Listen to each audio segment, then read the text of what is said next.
Live ఉంది broker గాని అడుగు పంపు రోజులని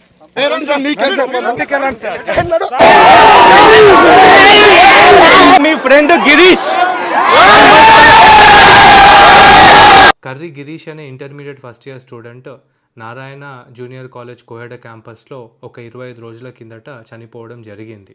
ఆ తర్వాత వాళ్ళ పేరెంట్స్ నన్ను అప్రోచ్ అయ్యి, సార్ లీగలీ మీరు కొంచెం హెల్ప్ చేయాలి, మా అబ్బాయి ఎలా చనిపోయాడు ఏంటి మాకు అర్థం అవ్వట్లేదు, మాకు చాలా అనుమానాలు ఉన్నాయని చెప్పేసి మమ్మల్ని అప్రోచ్ అవుతే మేము వాళ్ళకు లీగల్ ఎయిడ్ ఇవ్వడం జరిగింది. జూన్ 14వ తారీఖు ఆదివారం రోజున ఆ పేరెంట్స్కి పోలీసులు 25 రోజుల తర్వాత పోస్ట్మార్టం రిపోర్ట్ని ఇవ్వడం జరిగింది. ఆ పోస్ట్మార్టం రిపోర్ట్ కలెక్ట్ చేసుకున్న తర్వాత పేరెంట్స్ ఏమన్నారంటే, ఒకసారి కాలేజ్ క్యాంపస్కి వెళ్దామండి, అక్కడికి వెళ్తే ఆ సంఘటన స్థలం ఇవన్నీ చూస్తే మాకు కూడా కొంచెం అసలు ఏం జరిగింది అని ఒకటి ఐడియా వస్తుంది, మీరు రావాలి సార్ ప్లీజ్ అని చెప్పేసి రిక్వెస్ట్ చేస్తే నేను ఆ పేరెంట్తో పాటు నారాయణ జూనియర్ కాలేజ్ కోహెడ క్యాంపస్కి వెళ్ళడం జరిగింది. అక్కడికి వెళ్ళిన తర్వాత పరిస్థితి ఏందో మీరే చూడండి.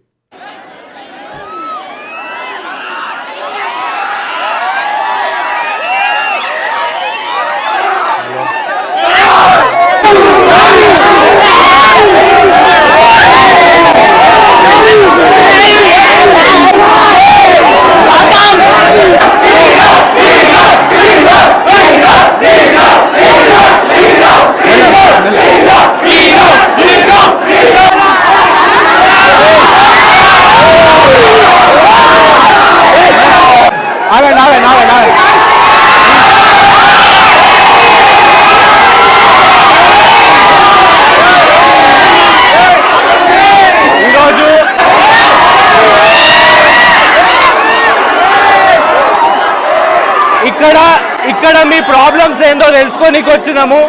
అట్లనే మీ ఫ్రెండ్ గిరీష్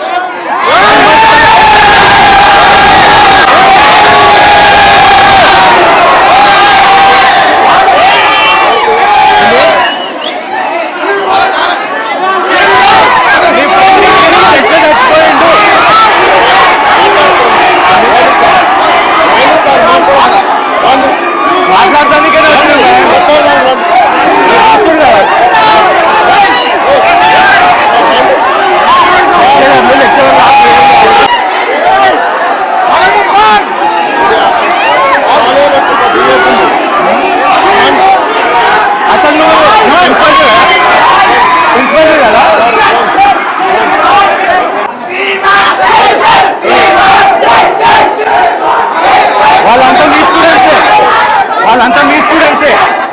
వాళ్ళంతా మీ స్టూడెంట్సే, అర్థమవుతుందా?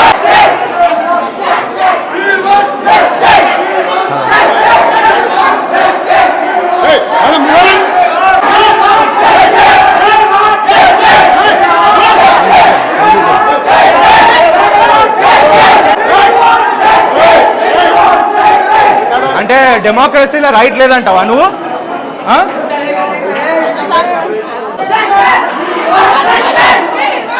హాయ్ హాయ్ హలో, ప్రాబ్లం ఏంది చెప్పు. నేను వచ్చి మాట్లాడుతుంటే స్టూడెంట్స్, నువ్వు ఆ రోజు ఉస్మానియా హాస్పిటల్ బయట దొంగలాగా వచ్చి గాయబ్ అయిపోయినావు.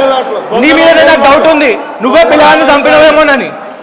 ఏమి నా సీసీటీవీ కెమెరాలే అవో. ఏయ్ మర్యాద ఉండదు, పిల్లల మీకు నోరు లేపక్, పిల్లల మీకు నోరు లేపక్, పిచ్చి పిచ్చి అవుతుంది. ఆ రోజు అక్కడ రోజు మాట్లాడు, ఆ రోజు గాయబైన వీడియో ఏం చేస్తున్నావు? నువ్వెక్కువ వస్తున్నావు, ఆ రోజు ఏడిపోయినావు చెప్పు, అర్థం ఏడిపోయినావు. నీకు పిల్లలు ఉన్నారా?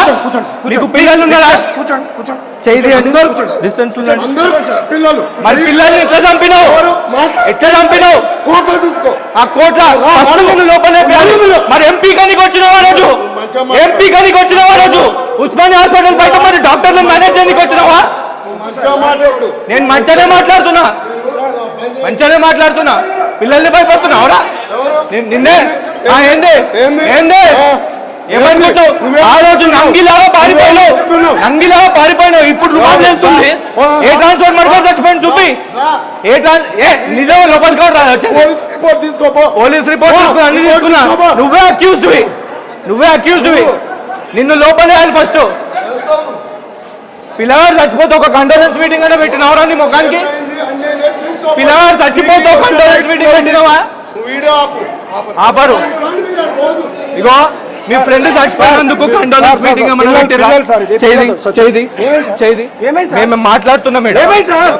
ఈ రౌడీజం ఎన్ని రోజులు నడుస్తుంది? సరే ఒక విషయం చెప్పు. పిల్లవాడు చచ్చిపోయిన తర్వాత కండోలెన్స్ మీటింగ్ పెట్టిరా? పిల్లవాడు చచ్చిపోయిన కండోలెన్స్ మీటింగ్ అరే నీ పద్ధతి నీతో నేను వేరే కూడా ఉంటా వెళ్ళి మాట్లాడతా. పిల్లల మీదకి చూపండి, రౌడీజం చూపండి. ఏం చూపిస్తావు? లోపలికి వస్తాయి ఏం చూపిస్తావు? ఆ రోజు భయపడి ఉచ్చవచ్చుకొని మారిపోయినావు. నేను ఒక్కనే వచ్చిన పిల్లల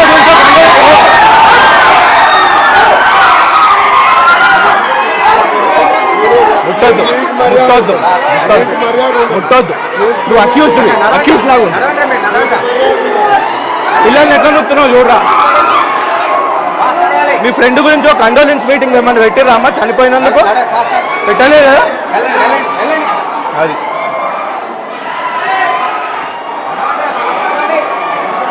హలో మీకోసమే అన్నాం.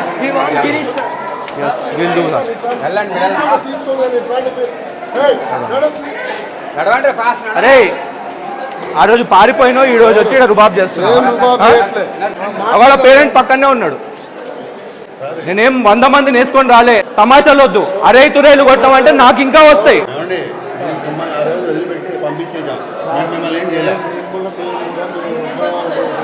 ఆ రోజు నేను ఒకటే చెప్పిన, ఈరోజు ఒకటే జరిగింది కాదనట్లేదు. దానికి బాధ్యుల మీద ఎఫ్ఐఆర్ అయింది.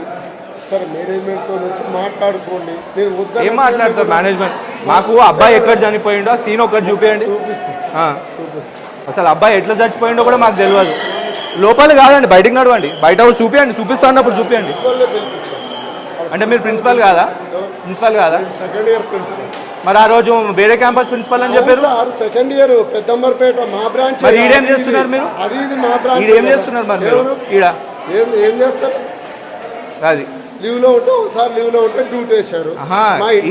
ఈ రోజు అంటే ప్రిన్సిపల్ అనేటోడు కరెక్ట్ గా లేడీ క్యాంపస్ కి ఎందుకు లేరు? ఉన్నారు. వచ్చే టైంకి వస్తారు సార్. ప్రిన్సిపల్ 10 గంటలకు వస్తాడు. ఆ రోజు ఎట్లా వారిపోయారు? దయతో వదిలేసారు వాళ్ళు. మేము అనలేదు సార్. ఆ రోజు కూడా సార్ అదే చెప్తాను, ఈ రోజు కూడా అదే చెప్తాను. పిల్లల మీదకి ఇదేం రూపాయలు నాకు అర్థమవుతలేదు. మీది ఈ దాదాగిరి యాటిట్యూడ్ కనుక చేంజ్ కాలేదంటే ఇక వేరే రూపం చూస్తారు. అది మరి ఏంది పిల్లల మీద పోవాక్ చేసింది? ఎవరు చేసిండు డిస్టర్బ్? నేను లోపలికి వచ్చిన, వాళ్ళు నన్ను చుట్టుముట్టిర్రు అభిమానంతో. ఆఫీస్కే వచ్చిన. ఎవరు చూస్తావు కదా, వాళ్ళకి ఏం తెలుసో తెలియదు. మీ కాడ కింద ప్యాక్ అవుతుంది, నాకు అర్థమైంది. చేసింది ఒక తప్పు, ఒప్పుకుంటే శిక్ష తక్కువ పడుతుంది. చేసింది కదా. పిల్లగాడు చచ్చిపోయినా 24 గంటల తర్వాత బాడీ పోస్ట్ మార్టం జరిగింది. మరి అంతసేపు మీ కాలేజ్ వాళ్ళు ఏం చేస్తున్నారు? ఏం మాట్లాడతారు? పోలీసుల్ని మేనేజ్ చేసుడు, కాలేజ్ బయట మొత్తం పెద్ద పెద్ద బండ్లు తెచ్చిపెట్టుడు. అటు 4 కిలోమీటర్లు ఏం లేదు, ఇటు 4 కిలోమీటర్లు ఏం లేదు. పిల్లగాడు బయటికి దుంకిపోయి ఏమన్నా కొనుక్కొని తింటాడు అన్న నీకే కూడా. ఇన్నే ఉన్నాడు ఆయన ఇన్నే ఉన్నాడు. పేరెంట్ ఇన్నే ఉన్నాడు. ఆయననే అడుగుతున్నాడు.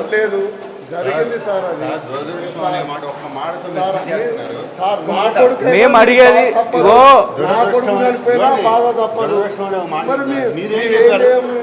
మీ చేతి ఈ క్యాంపస్ మొత్తం ఏం చేస్తుంది? నాకు ఈ పాయింట్ చెప్పండి, సమాధానం. నాకు కావాల్సింది క్యాంపస్ లో చనిపోయి ఉంటే తెలీదా? వాళ్ళు కనిపించలేదా? ప్రిన్సిపల్ మీ దగ్గర కూర్చోబెడతా.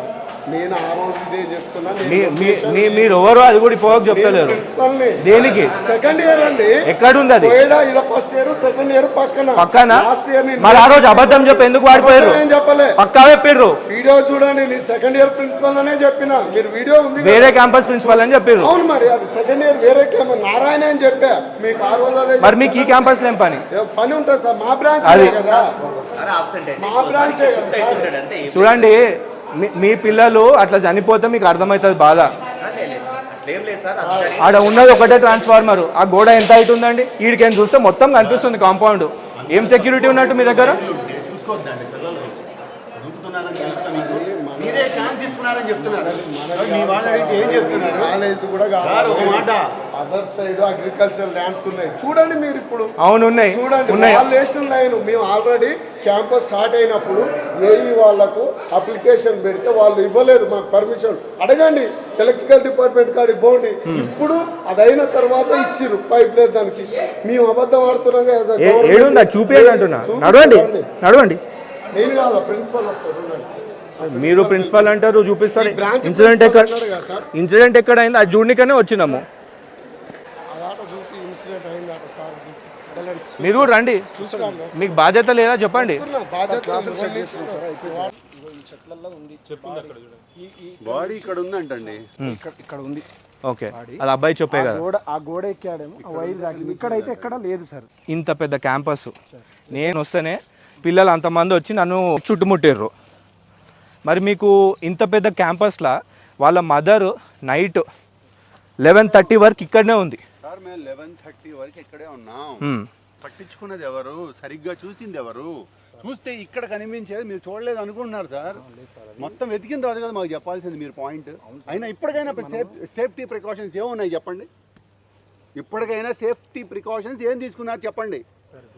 మీ పేరేమన్నారు? తీసుకున్నారా? నా పేరే సార్. సార్ ఇప్పుడు తీసుకున్నారు అనుకుంటారు మీరు. మీరు ప్రిన్సిపాలా? నేను ఇంకొక అతను, ఇద్దరం ఉంటాం ఈ బ్రాంచ్ కి. అయితే ఒక విషయం చెప్పండి రమేష్ గారు, నాకు ఒక విషయం క్లియర్గా చెప్పండి. ఆ రోజు కరెక్ట్గా 10 గంటలకు వాళ్ళ మదర్కి కాల్ చేశారు, మీ అబ్బాయి కనిపిస్తలేడు అని. తర్వాత వాళ్ళు ఇక్కడికి 1 గంటన్నర 2 గంటలలో వచ్చేసారు. అంటే 12-12:30 వరకు ఇక్కడికి వచ్చారు. అప్పుడు మీరు సీసీటీవీ కెమెరాస్ చెక్ చేయకుండా ఎందుకు టైం పాస్ చేశారు? సీసీ కెమెరా చెక్ చేశాం సార్. పని చేయట్లేదు ఎందుకు చెప్పారండి? పని అంటే మనం పోలీసులు వచ్చేదాకా కెమెరా చెక్ చేయలేదు సార్. సార్ మీకు చూపిస్తాను, అది కూడా చూపిస్తాను సార్. ఇగో చూడండి, ఇది కాంపౌండ్. ఆడనే కదండి వాచ్మెన్ 24 గంటలు ఉండేది. అది మెయిన్ గేటు, ఇది ఇక్కడ. ఇది ఓపెన్గా పెట్టారు. చిన్న చిన్న పిల్లలు తిరిగే దగ్గర ఆడ కెమెరా లేవండి. అంటే ఏం చేద్దామని నడిపిస్తారు క్యాంపస్? ఆడ పెట్టారు కదా పోస్టులు, ఇట్లా వాటి కెమెరా లేవి. ఇప్పుడు సార్ ఇప్పుడు ఈ రీసెంట్గా ఒక 10-15 డేస్ నుంచి వర్క్ నడుస్తుంది కెమెరాలు. ఆల్రెడీ అక్కడ ఒకటి ఉంది. మరి ఇంత పెద్ద కాలేజ్ కాంపౌండ్ వాళ్ళ చుట్టూ కెమెరాస్ లేకుండా అట్లా స్టార్ట్ చేసారు? నాకు అర్థమైతలేదు. వాళ్ళ తల్లికి క్యాన్సర్ ట్రీట్మెంట్ జరుగుతుంది. పిల్లకు ఒక నిమిషం ఆగండి. లోపల కూర్చున్నా బయట కూర్చున్నా ఎవడు ఉన్నాడండి? ఇక్కడ మీ స్టూడెంట్స్ అందరినీ భయపెట్టి లోపల పంపించేసారు కదా. నాది లోపల కూర్చునే మైండ్ సెట్ కాదు, బయట మాట్లాడుకుందాం. ఏమున్నా కూడా ఇక్కడ చూపియండి మీరు. వాళ్ళ తల్లి క్యాన్సర్ ఉందని పాపము పిల్లను కౌన్సిలింగ్లలో బిజీగా ఉంటారని చెప్పేసి వాళ్ళు ఏం చేశారు, ఇక్కడ జాయిన్ చేశారు. జాయిన్ చేసినా కూడా రోజు మీకు ఫోన్లు చేస్తుండే, సార్ మా అబ్బాయి ఎట్లుండే ఏంది అని. సరైన సమాధానం లేదు. సరే, అదంతా అయిపోయింది. ఇక ఆ రోజు 10 o'clock మీరు ఇన్ఫర్మేషన్ ఇచ్చారు. అంటే అప్పటి వరకే అబ్బాయి చనిపోయిండు. అటెండెన్స్ అప్పుడు మార్నింగ్ అవర్స్లో క్లాస్కి వచ్చిన మీ 6:30కి నేను ఫ్లోర్ ఇన్ఛార్జికి ఫోన్ చేశాను, నా దగ్గర కాల్ ఉంది. అప్పుడు ఏం చేశారు మీరు? మార్నింగ్ 6:30కి నేను ఫోన్ చేశా, రాయుడా సంథింగ్ ఏదో పేరు ఉంది. 10 o'clock మీరు అఫీషియల్ ఇన్ఫర్మేషన్ ఇచ్చారని చెప్తున్నారు. మధ్యాహ్నం కదా 10కి ఇచ్చినప్పుడు, మదర్ 2కి వచ్చినప్పుడు మీరు సీసీటీవీ కెమెరాస్ అక్కడ చెక్ చేయలేదు. అవన్నీ పక్కన పెట్టేసి 2:30 వరకు అయిన తర్వాత మీ ఇట్లా అవుతలేదని చెప్పేసి వాళ్ళ మదరు ఈయనకు ఫోన్ చేసింది, వాళ్ళ ఫాదర్కి ఫోన్ చేసి, ఇగోండి చూడండి అబ్బాయి దొరుకుతలేడు, పోలీస్ కంప్లైంట్ ఇద్దామంటే మరి మీరు ఎందుకు పోలీస్ కంప్లైంట్ ఇవ్వడానికి అంత సుముఖత చూపించలేదు? 12:32 ఆమె మేడం వర్జన్ కూడా పోలీసులకి సీసీ కెమెరాలు ఎప్పుడు అబ్బాయి ఉన్నాడు, ఈ అబ్బాయి ఉన్నాడు, ఎప్పుడు చూసారు మీరు సీసీ కెమెరా చెప్పండి? పోలీస్ కంప్లైంట్ చూసాము, మీరు లేరా? పని చేయలేదని చెప్పారు. మరి అంటే ఒక సార్ 5వ ఫ్లోర్ ఇన్ఛార్జ్ ఏం చేశాడు? 5వ ఫ్లోర్ ఇన్ఛార్జ్ ఏం చేశాడు? 4వ ఫ్లోర్ ఇన్ఛార్జ్ ఏం చేశాడు? 3వ ఫ్లోర్, 2వ ఫ్లోర్, 1వ ఫ్లోర్, ఇదంతా ఏమైంది? మీకు పిల్లలు లేరా? ఇప్పుడు అట్లా కాదండి, వీళ్ళంతా ఏం చేశారు చెప్పండి, వీళ్ళందరినీ ఏం చేస్తారు మీరు? 2:30కి మీరు చెక్ వాళ్ళ పేరెంట్స్ వచ్చారు అదే అన్నారు. 5:30కి వాళ్ళ ఫ్రెండ్ ఒక అతను వస్తే ఇక్కడ నుండి పోలీస్ స్టేషన్కి వెళ్ళారు. పోలీస్ స్టేషన్ కూడా ఇడికించో 15-20 మినిట్స్ దూరంలోనే ఉంటుండొచ్చు కదా. పోలీస్ స్టేషన్కి వెళ్ళి అక్కడ కంప్లైంట్ ఇచ్చిర్రు. అప్పుడు పోలీస్ స్టేషన్లో వాళ్ళ మదర్ ఉన్నప్పుడు మీ కాలేజ్ నుండి ఒక వ్యక్తి వాళ్ళ మదర్కి కాల్ చేసి, మేడం అబ్బాయి దొరుకుతాడు కంప్లైంట్ ఏమి ఇవ్వకండి అని ఎందుకు చెప్పారు? మరి మీకు బాధ్యత లేదా అంతవరకు దొరకకపోతే? సార్ ఒకటి ఇప్పుడు పిల్లలు బయటికి వెళ్ళాడేమో, బయటికి ఎట్లా పోతాడు? ఫస్ట్ చెప్పిన మాటే పిల్లాడు బయటికి వెళ్ళాడంట, ఒకసారి చెక్ చేసుకోండి మీ చుట్టాలుగా అని చెప్తే మేము ఎందుకు చెక్ చేస్తామండి? సీసీ కెమెరాలు చెక్ చేసి ఓకే కన్ఫామ్ గా బయటికి వెళ్ళాడని తెలిసిన తర్వాతే మేము వినండి. ఇప్పుడు ఒక విషయం నేను చెప్తున్నాను, అడిగేది చెప్పండి. 8:30కి పోలీసులు వచ్చిన తర్వాత పోలీసులు మీరు ఒక 2-3 స్పాట్లకి మీరే వెళ్ళి వెతికిర్రు. వీళ్ళు పైకి వస్తుంటే ఎందుకు రానివ్వలేదు వాళ్ళతో? ఆ రోజు ఇన్సిడెంట్ జరిగిన రోజు సీసీటీవీ అదొకటి మాకు అనుమానం రావడానికి అదో కారణం. ఇంకొకటి ఇక్కడ నుండి ఒక అతను పోలీస్ స్టేషన్లో ఉన్న వాళ్ళ మదర్కి కాల్ చేసినప్పుడు ఆ మేడం వద్దు అని చెప్పేసి అన్నారు. మేము ఆల్రెడీ పోలీస్ స్టేషన్కి ఇచ్చినాము ఆయనకు అతనికి చెప్పంగానే ఇక్కడ 5-6 మంది ఉండే పరారైపోయి ఇద్దరినే పెట్టిర్రంట. ఆ రోజు నైట్ 8:39కి వాళ్ళ మదర్ మళ్ళీ వచ్చేసరికి ఇక్కడ ఇద్దరే ఉన్నారు. అప్పటి వరకు 5-6 మెంబర్స్ ఉండే కదా. టైమింగ్స్ ప్రకారంగా ఉంటాయి కదా. అదే టైమింగ్స్ అదే గంగాధర్ సార్ అంత పబ్లిక్ ప్లేస్ లో చనిపోయి ఉంటే కనీసం కనిపించలేదా మీకు? చెట్లు ఉన్నాయి కదా సార్. ఏందండి, నేను బయటకు వస్తే పోరగాళ్ళు ఇంతమంది నన్ను చుట్టుముట్టిర్రు, చూసిర్రు, 4 దిక్కులు ఇంత ఆడుకోరా, చూడరా, వాసన రాదా? ఏదన్నా ట్రాన్స్ఫర్ పీసులు గిట్ట కొట్టేయడం సార్ ఇప్పటికైనా ఏం జాగ్రత్తలు తీసుకున్నారు? ఇప్పటికీ అలాగే ఉంది అక్కడ. మేనేజ్మెంట్ దృష్టికి తీసుకెళ్ళాం సార్, చేస్తున్నారు వర్క్. ఇగో చూడండి, మాకైతే పూర్తి అనుమానం మీ కాలేజ్ అథారిటీస్ మీదే ఉంది. మీరు చెప్తున్న స్టోరీ ఏదో పేరెంట్స్ని కన్విన్స్ చేయాలని మీ స్టోరీ చెప్తున్నారు. పోస్ట్మార్టం రిపోర్ట్లో పోస్ట్మార్టం జరిగిన 24 నుండి 36 గంటల ముందే డెత్ జరిగిందని క్లియర్గా ఉంది అందులో. అంటే దాని అర్థమైంది కనీసం డెత్ మీరు కాల్ చేసిన 10 గంటల ముందే జరిగింది. 10 గంటల ముందే జరిగిందంటే డెడ్ బాడీ అక్కడనే ఉండాలి. మరి వీళ్ళ మదర్ ఆ మూలకు కూడా వెళ్ళి చెక్ చేసి ఉంటారు కదా అందరూ ఆ టైంలో. మేము అన్ని కార్నర్స్ అన్ని వెతికాం సార్. ఆ ట్రాన్స్ఫర్కి వెళ్ళి ఎప్పుడు ఏం అట్లాంటి అసలు అట్లా పోరని అటు పోలే సార్. లేదంటే కానిస్టేబుల్ వచ్చినప్పుడు నేను కానిస్టేబుల్ కూడా మొత్తం వెతికాం సార్. ఆడదాకా కూడా పోయినాం సార్. కానిస్టేబుల్ వచ్చారు. చెట్లు ఇంతవరకు చెట్లు ఉండడం వల్ల అందులో బాడీ ఉండదు కానీ అంత మించి అయితే ఎంత ఉన్నాయి సార్ అక్కడ? మీరు చెప్పేది నమ్మసక్యంగా ఉందంటారా? ఎంత చెట్లు ఉన్నాయి సార్? ఒకటి సార్ నమ్మేసక్యంగా ఉన్నాయి సార్ చెట్లు. బాబు ఇట్లా ఫ్లాట్ గా కనపడ సార్. బాడీ దగ్గరికి పోయి అటు మన పిల్లలు కూడా దూరం నుంచే తిరుగుతారు. మీ పేరు ఏంటండి? ఇప్పుడు నాయక్ గారు ఒక మాట చెప్పండి. ఆ రోజు నైట్ పోలీసులతో మీరే ఉన్నారు కదా, మీరు చెత్త ఏడ డంప్ చేస్తారు? చెత్త అక్కడికి మదర్ వెళ్తుంటే ఎందుకు ఆపేసారు? మా అనుమానం ఏంటంటే 11:30 వరకు మదర్ క్యాంపస్లో ఉండే. 11:30 వరకు క్యాంపస్లో ఉంటే ఇన్ఫర్మేషన్ ఏం రాలేదు. కరెక్ట్గా 12:31కి మదర్కి ఇన్ఫర్మేషన్ వచ్చింది. అంటే ఆ 2 అవర్స్లో బాడీ ఎట్లా దొరుకుతుంది? ఆ పొగకు వెతుకుతే దొరకంది. మీరెవరు?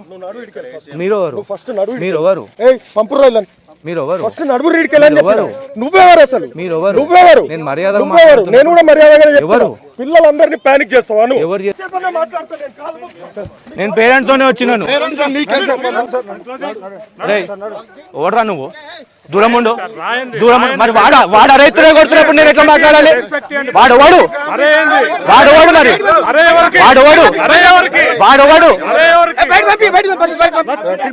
అరే నీకు ఆ రోజు లేని దమ్మి ఈ రోజు ఎక్కడికి వస్తుందా?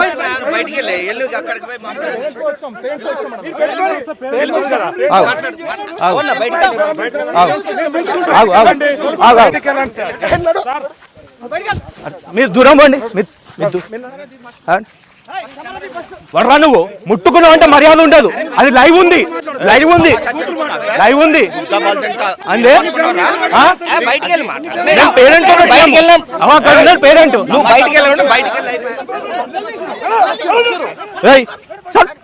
ఓడరా ఫోన్ కూడా చెక్. ఓడరా నువ్వు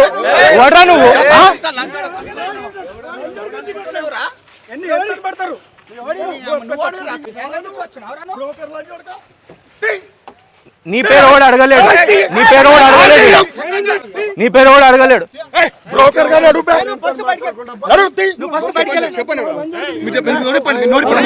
తల్లిదండ్రులందరికీ ఇదే నా విజ్ఞప్తి. ప్లీజ్, నేను మిమ్మల్ని అందరినీ బతిమలాడుకుంటున్నాను. ఒకవేళ మీ పిల్లలు కనుక నారాయణ లేదా చైతన్య జూనియర్ కాలేజ్లలో కనుక చదివితే, వాళ్ళు హాస్టళ్ళల్లో కనుక ఉంటే గిట ప్లీజ్ వాళ్ళతోని ఫోన్ చేసి కొంచెం మనసు విప్పి మాట్లాడండి. వాళ్ళు అక్కడ నానా రకాల ప్రాబ్లమ్స్ ఎదుర్కొంటున్నారు. వాళ్ళ జీవితాలు చాలా క్లిష్ట పరిస్థితుల్లో ఉన్నాయి. వాళ్ళకి అక్కడ అంతా మంచిగా ఉందా లేదా, అక్కడ ఇష్టంతో ఉంటున్నారా లేదా ఏంటి, ఇవన్నీ డీటెయిల్స్ కనుక్కోండి. ఒకవేళ మీరు ఆ పని చేయకపోతే చూస్తున్నారు కదా, ఈ పేరెంట్స్కి పట్టిన గతే మీకు కూడా పడుతుంది. ఈ నారాయణ చైతన్య కాలేజ్లలో జాయిన్ చేస్తే పిల్లలు ఏదో సాధిస్తారు అని చెప్పేసి మనం అనుకుంటున్నాం. కానీ చూసారు కదా, తల్లిదండ్రులు వాళ్ళ కొడుకు ఎట్లా చనిపోయిండు అని చెప్పేసి అక్కడ కాలేజీ వాళ్ళని అడగనీక పోతే మెడలు పట్టుకొని బయటికి గెంటేసే పరిస్థితి. ఇలాంటి పరిస్థితి మీకు రావద్దంటే దయచేసి మీ పిల్లలతోని మనసు విప్పి మాట్లాడండి. నారాయణ కోహెడ క్యాంపస్లో విద్యార్థి ఎప్పుడో రాత్రి 3 గంటల ప్రాంతంలో చనిపోయిండ్రు, అప్పటి నుండి శవం అక్కడనే పడుంది అని చెప్పేసి అన్నారు. 24 గంటలు గడిచిన తర్వాత శవం అక్కడ ఉంది అని చెప్పేసి గుర్తించినామని చెప్పేసి అంటున్నారు. ఆ విద్యార్థి తల్లి అదే క్యాంపస్లో రాత్రి 11:30 వరకు వెతికితే శవం దొరకలేదు. కానీ ఆ తల్లి ఇంటికి వెళ్ళగానే గంటలో శవం ఎలా దొరుకుతుంది?